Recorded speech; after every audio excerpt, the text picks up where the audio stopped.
ஆசைக்கு தாழ் போட்டு அடைத்தென்ன லாபம்? அதுதானே குடம் தன்னில் எரிகின்ற தீபம். மனதோடு திரை போட்டு மறைக்கின்ற மோகம். மழை நீரை பொழியாமல் இருக்கின்ற மேகம். சிலருக்கு சில நேரம் துணிச்சல்கள் பிறக்காது.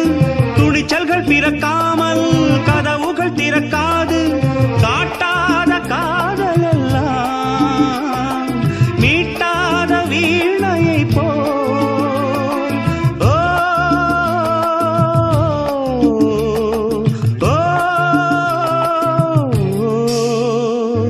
பூங்கொடிதான் பூத்ததம்மா, பொன் வண்டுதான் பார்த்ததம்மா.